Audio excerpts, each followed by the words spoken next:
네, 수요일에 3부 이슈가 뭐니 준비하고 있는 동안에 잠깐 알려드릴 사항이 있습니다. 네, 이재명 대표의 선거법 위반 사건 2심이 현재 법원에서 재판이 진행 중에 있습니다. 판결 결과 나오는 대로 속보 전해드리겠고요.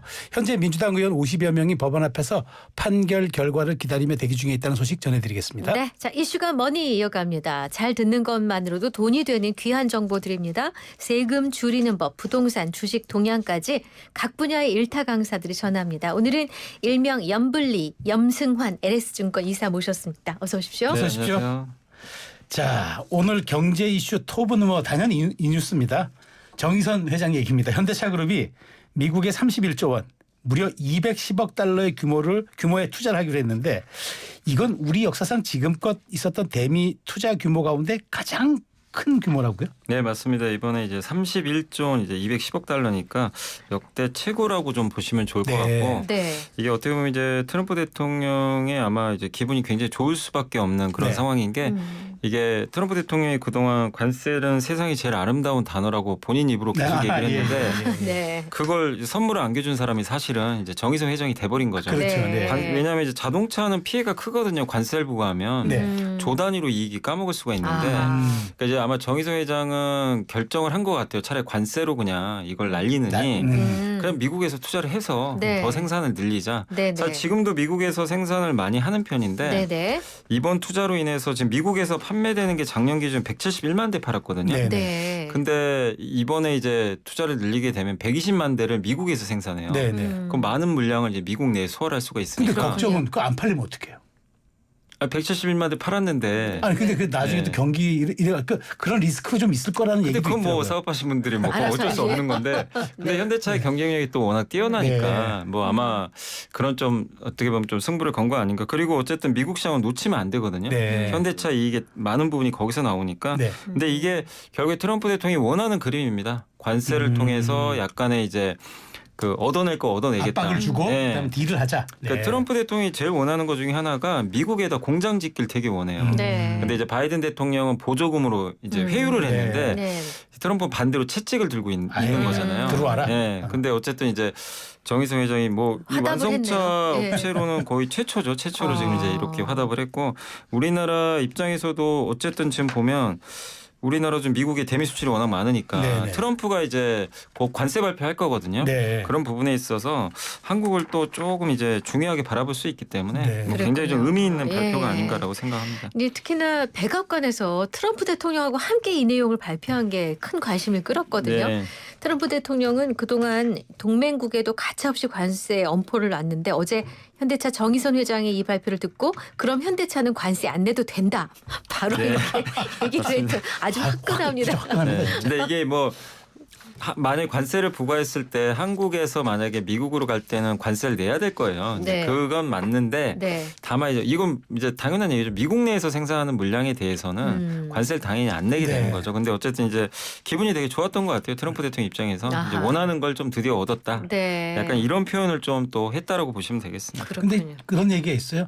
트럼프를 먹여 살리는 건 아시아 기업들이다. 네, 지난번 대만도 네, 그렇고 손정이 맞아요. 그렇고 정의선 그렇고. 네, 다 그렇네요. 지금 투자하고 있어요. 지금 그러네. 미국에다 그동안도 많이 했는데 그러게 말이에요. 지금 또 근데 이렇게 안 할 수가 없는 상황인 게 너무 미국 시장이 크고 돈을 많이 버는 시장이기 이걸 또 놓칠 수가 그렇군요. 없어서 네. 좀 선택을 할 수밖에 없었던 것 그럼 같습니다. 시장 반응은 어떻습니까? 이 그래서 소식 나오고 나서. 이제 어제하고 오늘 보면 특히 어제 같은 경우 현대차가 한 4% 가까이 급등했거든요. 아, 그렇습니다. 네. 왜냐하면 이제 관세 부담이 해소되지 않을까. 이게 좀 짓눌렀거든요. 네. 그래서 이 부분이 좀 작용했고 또 4월 2일 날 또 트럼프 상호관세 얘기가 좀 나오는데 네. 여기서는 아마 자동차가 일단 이번에 빠질 것 같아요. 네. 그래서 아마 그런 부분도 현대차한테 우호적으로 작용하면서 일단 현대차 정말 올해 연체율은 너무 부진했거든요. 네. 근데 어제 모처럼 좀 웃었다라고 보시면 아, 되겠습니다. 그렇군요. 아 근데 이게 관세 이슈가 이게 조금 전에 좀 상호관세 또 이제 부가 임박한 말씀하셨는데 트럼프의 한마디에 그냥 천당과 지옥을 왔다 갔다 하고 전 세계가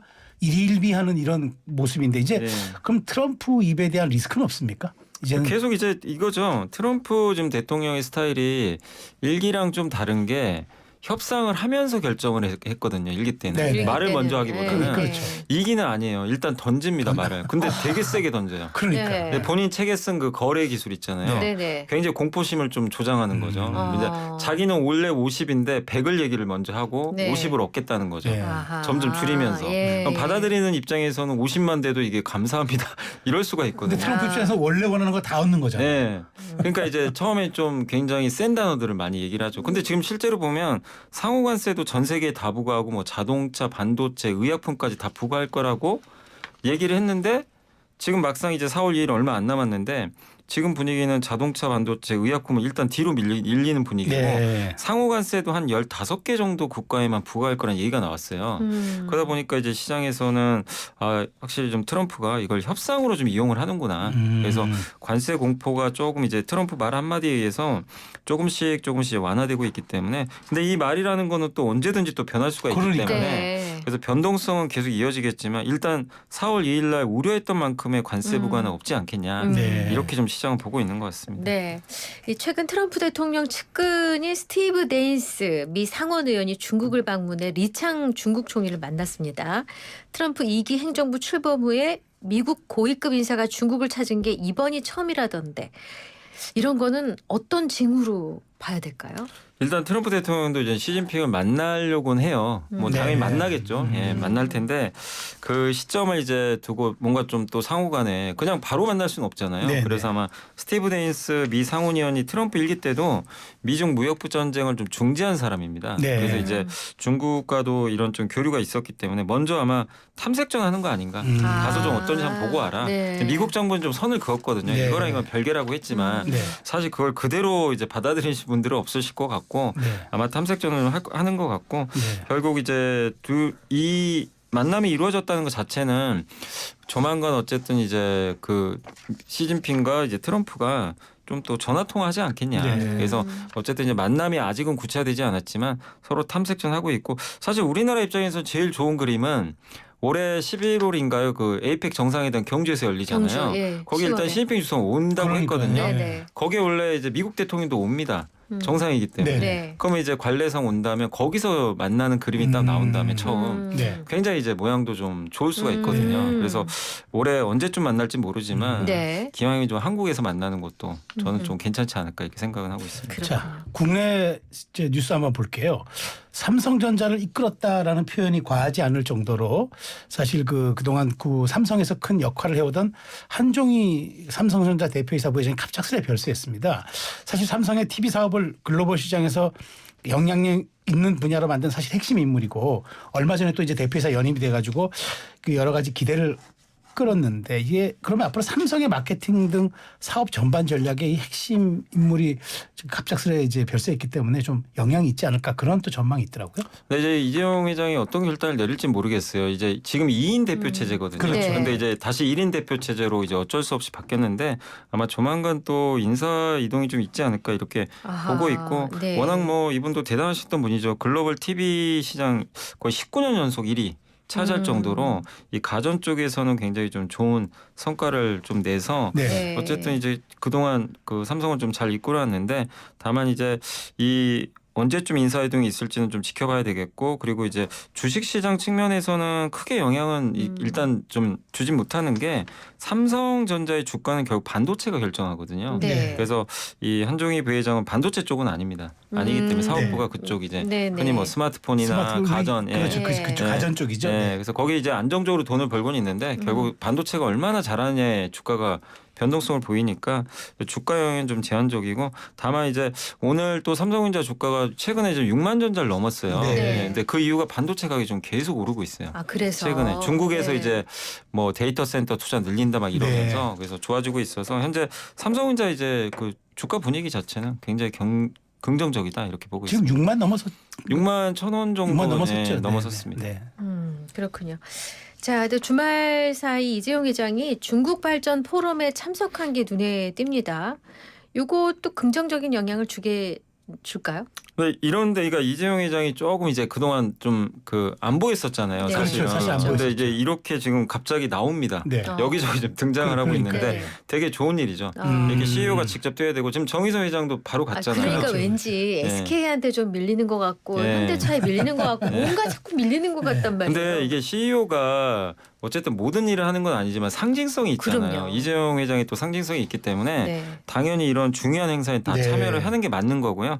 근데 이제 오랜만에 중국에 갔는데 여기서 만난 사람들이 되게 또 의미가 있어요. 그러니까요. 뭐 샤오미 회장도 만나고 이번에 또 샤오미. BYD 예. 전기차 예, 세계 제일 버스 잘. 엄청나게 많이 생산하잖아요. 네. 그래서 이 사람들을 만났다는 건 뭐냐면 회장들을 결국 삼성전자가 하는 사업은 물론 반도체도 있지만 반도체도 여기 들어가긴 하거든요. 네. 자동차에. 예. 또 삼성전자가 자동차에 들어가는 다양한 전자부품을 만들어요.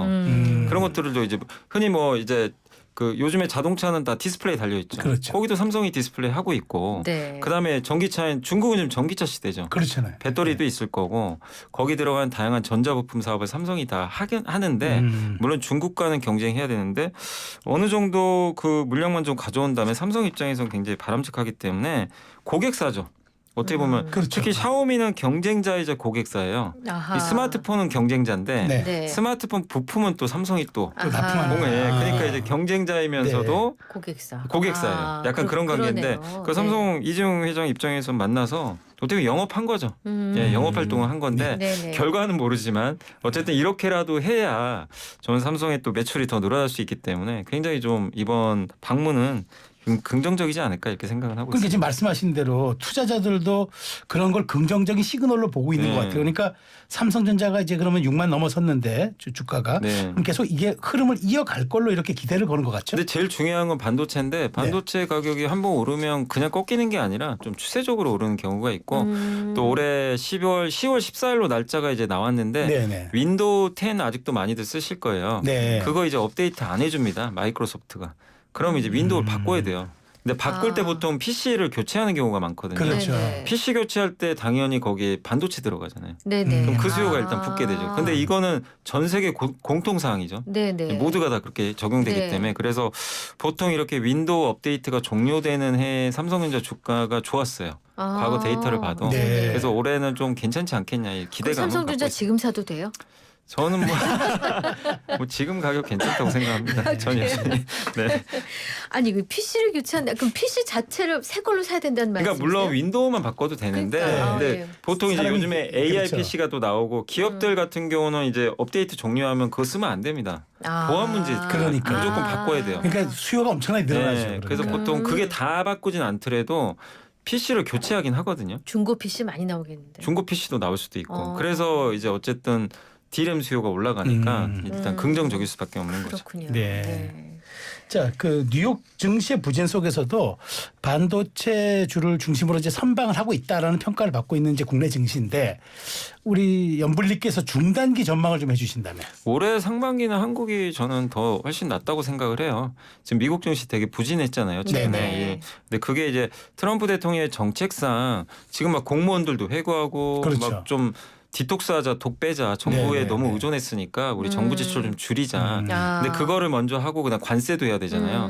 그러니까 하기 싫은 일을 지금 먼저 하고 있어요. 아하. 이게 예. 주식시장이 별로 안 좋은 일을. 예. 이거 끝나면 바로 다음이 이제 감세 들어갈 겁니다. 세금 아, 깎아주겠다. 예. 네네. 그러니까 미국 주식 하시는 분들은 감세 얘기 언제 나오나 지금 기다리고 있어요. 근데 아직 안 나오거든요. 근데 말씀드린 그걸 좀 끝내줘야 돼요. 아니 미국 주식 하시는 분하고 감세랑 무슨 상관이 있습니까? 미국 기업들 세금 깎아주면 그죠. 아 이익이 이익이 있잖아요. 증대되니까. 이익이 아, 주가 올리죠. 근데 그래서. 지금은 관세나 이런 건 세금을 부과하는 그렇죠. 거고 예. 정부가 지출 줄이면요 당연히 이제 돈이 줄어들기 때문에 경기가 위축돼요. 그래서 실제 지금 미국의 경제 지표들 설문조사하면 낫잖아요. 되게 안 좋게 예, 나와요. 예, 예. 그러니까 채찍 먼저 쓰고 네, 당근을 나중에. 당근. 왜냐하면 근데 그 당근하려면 또 재원이 있어야 돼요. 네. 당연히 그렇기 때문에 이제 먼저 이거를 하는 건데 아. 이게 왜 일기랑 다르냐면 이게 많은 분들이 이제 트럼프 당선되고 경험이 트럼프 일기 때 당선되고 이제 첫날은 많이 흔들렸죠. 트럼프가 네. 되면 좀 뭔가 그때 예상을 못했잖아요. 맞아요. 네. 근데 이제 막상 당선되고 나서 뭐 했냐면 막 감세하고 좋은 정책을 막 내놓은 거예요. 예. 1년 내내 올랐거든요. 네. 그리고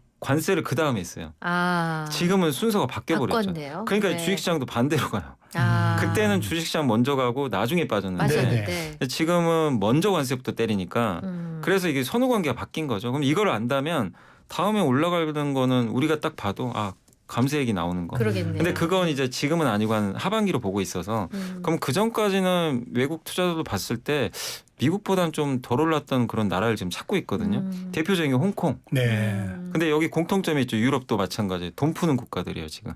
그동안 돈 안 풀다가 우리 돈 풀겠다. 그래서 우리 한국도 요즘에 분위기가 좋은 게 일단 삼성전자가 지금 올라서니까 네네. 네. 반도체 좋아지니까 삼성전자 많이 사고 있고 거기에 추경 예산도 지금 준비 중에 있잖아요. 네. 추경 통과되면 이제 예산 확정되면 역시 이것도 돈 풀면 주식시장이 좋거든요 일단. 그래서 아마 한국은 상반기엔 저는 상당히 좋을 것 같다. 네. 이렇게 좀 생각을 하고 있습니다. 그렇군요. 네.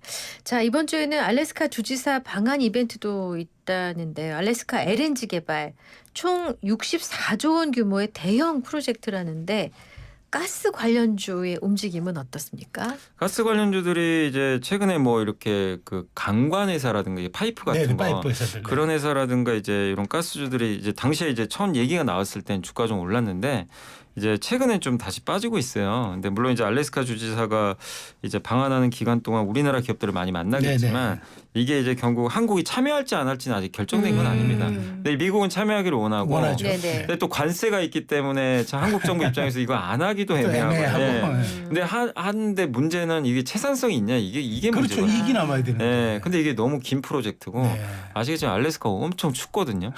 이 공사 기간도 길 수밖에 네. 없고 과연 채산성이 있나? 그러니까 이 반대하시는 분들은 채산성 없다, 하면 안 된다 이런 분들도 계시는데, 근데 결국엔 그런 불확실성이 있기 때문에 주가 기대감으로 올랐다가 최근에 다시 빠졌어요. 네. 근데 아마 지금 국제 정세가 어쨌든 이제 트럼프가 원하는 그림이 이런 거기 때문에 아마 한국 정부 입장에서도 아마 거절하기는 좀 쉽지 않은 지금 네. 상황이라고 저는 보고 있거든요. 네, 그래서 네. 아마 참여를 할 텐데 그 규모가 좀 중요할 것 같아요. 규모. 근데 일본은 일단 참여하기로 했거든요. 네. 이 사업에. 근데 한국이 참여할 때 주체가 누가 되고 민간이 할지 네. 아니면 정부가 할지 그런 것들은 이제 결정이 되면 아마 추진하지 않을까. 그래서 조금 시간은 좀 필요할 것 같습니다. 네. 그 증시 얘기에 관심 있는 거 하나 좀 잠깐 짚어볼게요. 국내 2차 전지주에 투자하시는 분들은 다 아실 만한 기업인 것 같은데 금양입니다. 금양. 최근 관리 종목으로 지정된 데 이어서 감사 의견 거절까지 겹치면서 상장 폐기 위기에 몰렸는데 일부 투자자들이 개인 투자자들이 국회 국민동의 청원에 나서는 등 반발도 이어지고 있는데 이 부분 어떻게 진행되고 있습니까? 일단 이제 이게 그 금양을 이제 믿고 투자하셨던 분들 입장에서는 아마 이제 그러니까요. 좀 분통이 터질 수도 그러니까요. 있죠. 네. 예.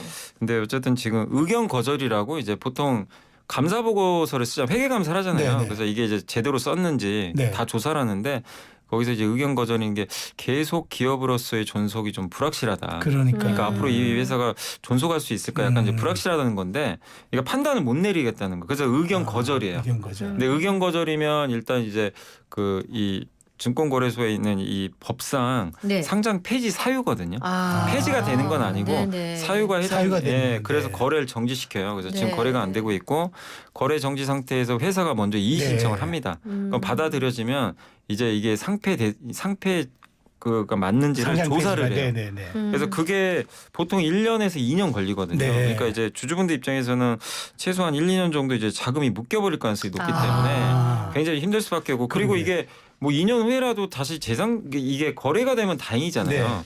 근데 그게 거래가 재개된다는 보장도 없고 상패로 결정 나버리면 그냥 이제 휴지 조각 되는 거 어떻게 보면 아닙니까? 휴지조각이 네. 돼버리는 거죠. 그러니까 이 주식시장 안에서는 거래를 못하고 장외에서 거래를 하게 돼요. 회사가 아. 없어지는 건 아니에요. 아. 뭐 부도가 나거나 그런 건 아닌데 주식시장에서 퇴출당하는 거예요. 그러니까 공식적으로 주식 시장에서는 활동이 안 되는 네. 건 비상장이 되는 비상장 거예요. 회사가 장외 거래라는 건 어떻게 이제 이루어져요? 비상장에서 개인 간 거래하는 개인 거예요. 간 그냥? 이렇게 우리가 핸드폰으로 지금 매매 못하고 그러니까. 개인끼리 이제 개인끼리 만나서 만나서. 아, 그런 그래서 이제 거구나. 굉장히 좀 어려워지는 거죠. 네. 그리고 네네. 주식 가치도 굉장히 떨어질 수밖에 그렇죠. 없기 그렇군요. 때문에 안 좋은데 그래서 지금 이제 그 투자자분들끼리 이제 약간 이제 모임을 좀 꾸려가지고 네. 상장 폐지 막아야 되니까 네네. 그래서 지금 아마 이걸 그 국민청원을 지금 내고 이렇게 아마 지금 네. 공동 대응을 좀 하시려는 것 같아요. 네. 그래서 아마 네네. 이 얘기는 계속 좀 나올 것 같긴 한데 다만 이제 이거는 금영 측에서 가장 중요한 건요.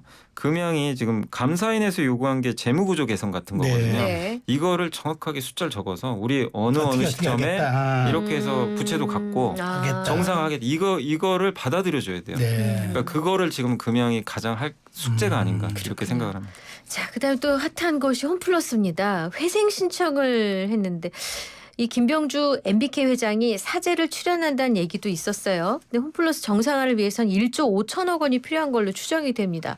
저희 동네 홈플러스도 지금 빅세일에 들어갔는데 어떤 상태입니까? 그러니까 이게 빅세일을 안 할 수가 없는 게 일단 현금이 좀 부족하거든요. 그러니까. 그리고 이 현금을 이제 확보를 해서 각종 비용을 내야 네, 돼요. 네. 충당해야 돼요. 네, 그리고 네. 지금 그 매대 이제 물건들이 빠지는 게 이 납품업체들이 여기 납품을 그리고 했을 안 때 하니까. 돈을 네. 못 받을 수 있잖아요. 네. 그러니까 그거에 대한 뭔가를 불확실성을 해소해야 되는데 네. 지금은 좀 자금이 부족하잖아요. 네. 그래서 얘기가 나오는 게 김병주 회장이 돈을 좀 내놔야 된다. 그 사재 출연 얘기. 최소 1조에서 2조 가까이. 어. 지금 네. 재산이 12조 정도 되거든요. 아, 네. 그래서 내놓는다고는 했어요.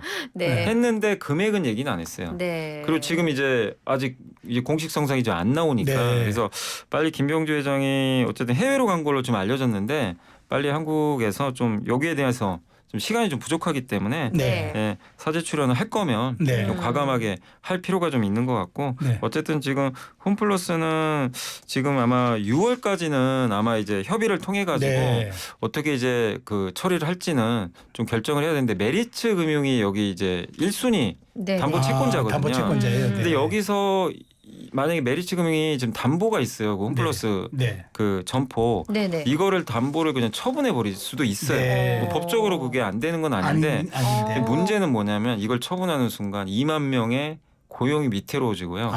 여기 그 협력업체가 10만 명이에요. 네. 어떡해. 이 사람들의 아우. 생계가 문제라 도의적으로 봤을 때는 이렇게 또 해서는 안 되거든요. 네. 그래서 어쨌든 지금은 돈을 먼저 회수하는 것보다는 어쨌든 우선은 경영을 어떻게 빨리 정상화할까 알겠습니다. 이거에 초점을 맞춰야 될 것 같습니다. 업계에서 김병주 회장은 어떻게 좀 신뢰할 만한 분으로 되어 있습니까? 아니 뭐 입지전적인 인물이죠. 왜냐면 12조까지 키웠으니까. 믿어봐야겠습니다. 알겠습니다. 네, 여기까지 듣겠습니다. 자, 이슈가 뭐니 LS투자증권의 염승환 이사와 함께했습니다. 말씀 감사합니다. 잘 들었습니다. 다 같은 소파라도 쉽게 자코모가 될 수는